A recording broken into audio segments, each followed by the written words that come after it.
Hi and welcome. You're listening to the X22 Report. My name is Dave and this is episode 920B and today's date is March 16th, 2016, and the title of the episode is U.S. and the coalition forces push the puppet government into Libya to begin the offensive. Now, before I begin, I just want to make an announcement. I just uploaded the X22 Report Spotlight YouTube interview with Craig Hemke. So you can go right over to YouTube, type in X22 Report Spotlight. It'll bring you right to the video. Or you can come over to the X22report.com site, scroll down a little bit, look over to the right-hand side. You'll see the video there. Or you can go to newssentinel.com. Same thing, scroll down a little bit, look over to your right-hand side. You'll see the video there. Let's get into the economic collapse, political and geopolitical news. Now, out in Ukraine, we see that the shelling is intensifying. And Kiev right now is intensifying what they're doing to the southeastern people. And they're continually firing. And they're sending the conscripts to the front lines right now. And Russia has come out, and they're planning to tell U.S. Secretary of State John Kerry during his visit to Kiev, why hasn't Kiev fulfilled the Minsk agreement? And they're ready to exchange opinions on the fulfillment, and they want to know why Kiev is stalling at this point. Now, we'll have to see what the United States comes up with, because we know that Obama is out there telling the southeastern people and Russia to fulfill the Minsk II ceasefire agreement. Now, Poroshenko, he has confirmed a defense plan for countering Russian aggression. He's confirmed a new defense concept that reflects the highest threat of aggression from Russia. And with his document about this, he says that the threat still remains from Russia. Russia is destructing the social political stability with the goal of destroying Ukraine and taking over its territory. They're using military force as well as technological hybrid war. And he's saying that Russia has temporarily occupied Crimea.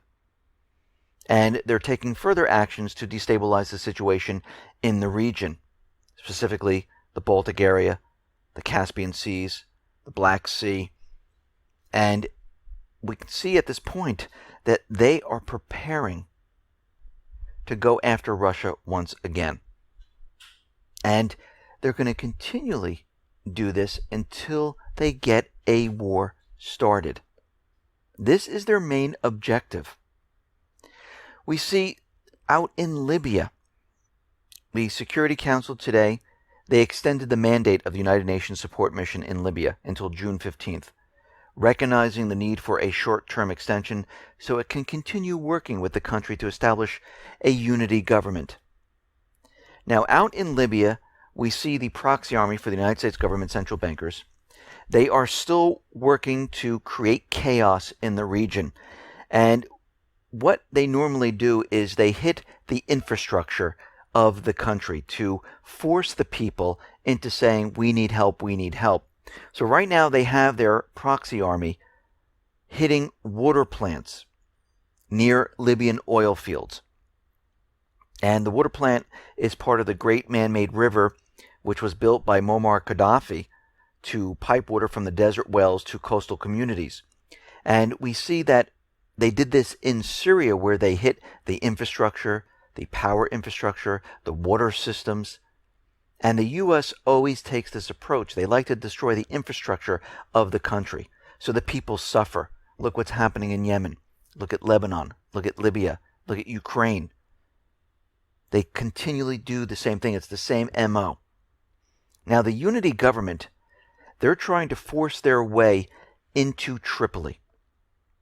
And the Prime Minister of Tripoli, the self-declared government, the people's government, has warned Libya's UN-backed cabinet, based in Tunis, remember, they're not even in Libya, not to come to the capital, saying such a move would be illegal and they would face arrest. Now, they can come there individually as Libyans, but as a government, they cannot.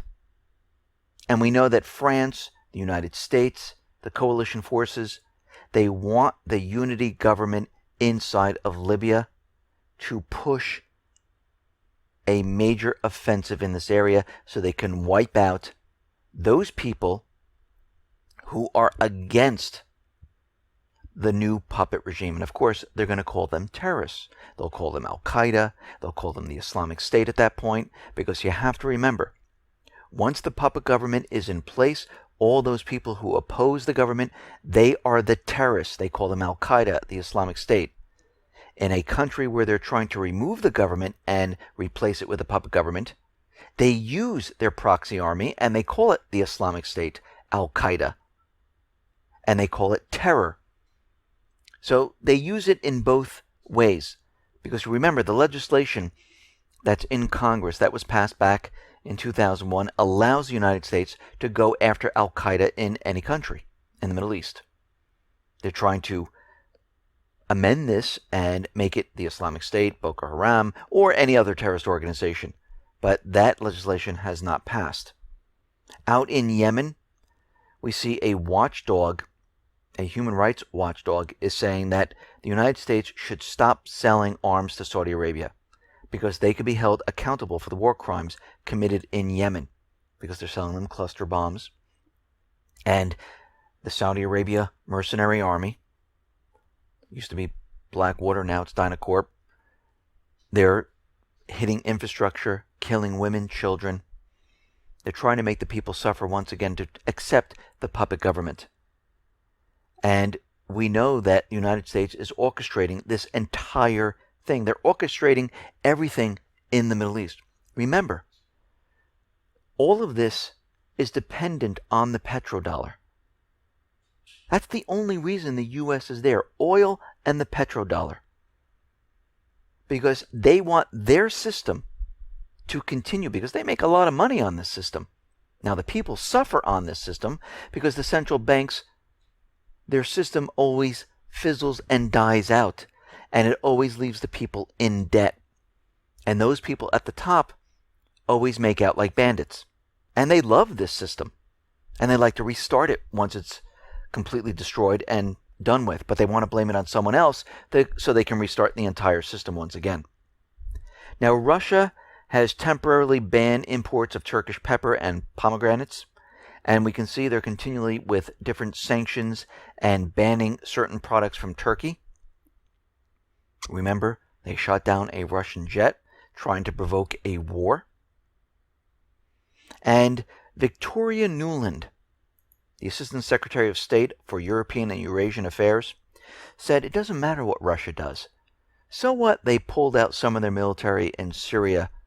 It makes no difference. The sanctions stand because they're still in Ukraine. They still have forces on the border. And they're still causing problems in Ukraine. So the sanctions stay because they didn't let us have our way with our coup d'etat. And we know that was funded by George Soros. We know she was basically the conductor of the entire thing. And we know from Open Skies Treaty, Ukraine, Germany, the United States, Turkey flew over Russia on the border, and they've never found troop buildup. Actually, an NBC, I think it was an NBC crew that drove 1,200 miles up and down the border, and they could not find troops on the border whatsoever. Non-existent. So all of this is made up, and during this whole crisis, they continually say Russia's invading, and you know they had satellites. You know they're full color 3D, but they never showed the satellite images. Remember, the United States government, central bankers, every time they come out with a statement, they're the ones who have to prove what they're saying. They need to prove it to the people of the United States. If they say someone's invading, well, prove it. If they say we need to go into Syria because Assad used sarin gas, well, prove it. Well, we know that Obama just came out and said, well, our intelligence wasn't really clear. We really didn't know. It wasn't really specific that it was Assad. So it was faulty intelligence, and they were going to bring us all to war at that point. And here we are. 3 years later, we're still in the same spot. Nothing has changed. They're still doing the same thing, going after the same goal. Now, during the peace talks in Syria, we see that they're trying to bring up what has happened in there, and they're saying there's a lot of war crimes, especially from the Syrian government side, Assad. And we know they brought pictures to Congress, and this guy, Caesar, which is his code name, presented the pictures, and then we come to find out, which we knew all along, which we reported on, that all of those pictures are absolutely meaningless. There is no link to Assad. Actually, there are links to the rebels and the Islamic State. And it turns out that none of these pictures shows the government of Syria doing anything. It shows the aftermath. It's like a murder. If someone shows a photograph of a murder and you're on a murder trial and say, see, here's the dead body, that person did it. That's not the link. That's the aftermath. And that's all the U.S. government does. They never have proof. But during the peace talks here, we see that the UN Human Rights Council is saying that the Syrian peace talks must include justice for victims. Now, they're trying to push this off onto Assad, and they're trying to bring up war crimes against Assad. And this is not part of the agenda because there's no proof, but they're trying to bring this up once again. And we can see they continually do the same things over and over. They tell us about barrel bombs. They tell us about the chemical weapons attacks. They tell us, oh, look at the pictures from Caesar. And all of it turns out to be fake, phony, and false. Because this is all they have. They don't have any proof of anything. And most of the proof now that we're finding out, which we knew back then, but it's being corroborated, that it was the Islamic State. It was the rebels. It was al-Nusra, Al-Qaeda. It was all these terrorist groups that were doing all these things because it makes no sense. Why would a president fighting for his country attack his own people? It makes no sense. Going back to the Revolutionary War, it would be like George Washington turning around and shooting the cannons at civilians. It makes no sense. And then asking those civilians, please, in the elections, vote for me. Well, that's what they're trying to say out in Syria. And we know back in 2014 when the elections occurred, he received 87% of the vote. And yes, they were monitored elections. And the U.S. knew this was going to be a problem, and this is why all of a sudden, about 3 weeks after the elections, the Islamic State appeared out of nowhere. So the rebels right now, their morale is sky high because now they say they can have a military victory because Russia is leaving. Well, they haven't really pulled out. They pulled out some of the troops, but they're still bombing the Islamic State. And we know a lot of the Islamic State, Al-Qaeda, Al-Nusra, has been morphing into the Free Syrian Army. Before they didn't exist because they switch them back and forth. Because it's a lot easier to say, hey, it's a terrorist group, had nothing to do with our moderates. Now remember, this whole entire battle for Syria was a deal made with Saudi Arabia, Israel, and the other Middle Eastern countries because it has to do with oil, gas, and the petrodollar, and eventually getting into Iran. So they started out by lowering the price of oil, by Saudi Arabia producing a huge amount of oil and making it very cheap to put pressure on Russia and Iran. And the U.S.-Saudi oil price manipulation was aimed at destabilizing the opponents of the U.S. globalist policies. And we see at this point they're continually doing this because it once worked with the Soviet Union. And this time, it's not working at all. Because what happened was Russia has taken strategic steps with China and other nations to lessen its dependency on the West. In fact, the oil weapon is accelerating recent Russian moves to focus its economic power on national interest and lessen dependence on the dollar system. So we see this deal to destroy Russia through this entire system is not going as planned. Now remember, they want to build a pipeline through Syria. And back in July of 2011, the government of Syria, Iran, and Iraq signed an historic gas pipeline energy agreement, which many people didn't know about. And at this point, the pipeline that they wanted to build is going to cost about $10 billion and take 3 years to complete.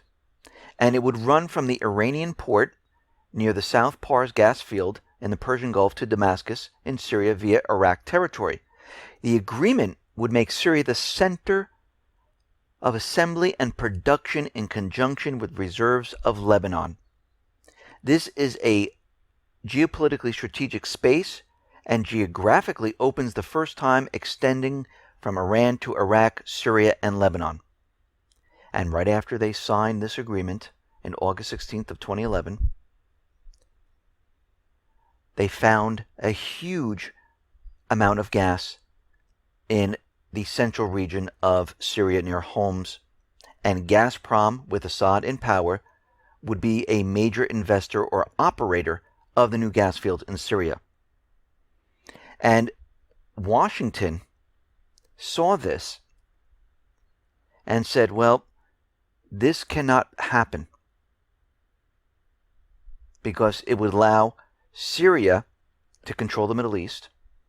It would be a gateway to Asia and to China via the Silk Road. And they could not let this happen because Qatar, they want to build a gas pipeline through Syria into Europe.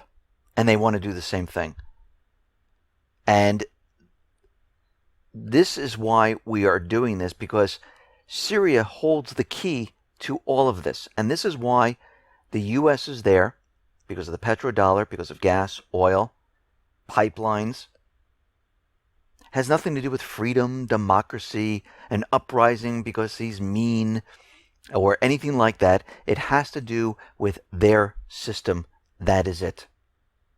Now, we see the U.S. is putting their plans into gear. We see the Syrian Kurds have announced a federal system in northern Syria. The Kurdish-controlled areas of northern Syria are expected to declare a federal system, taking matters into their own hands. Remember, they weren't included in the Geneva talks. And we see that the U.S. is kind of in a corner right now, because how do they explain away that the Kurds want an autonomous region when they objected to Crimea and the southeastern people in Ukraine doing this? This is going to be a major problem. Now, the Syrian Kurds effectively control a stretch of about 400 kilometers, 250 miles along the Syrian-Turkish border. And they also control sections of the northwest border in the Afrin area.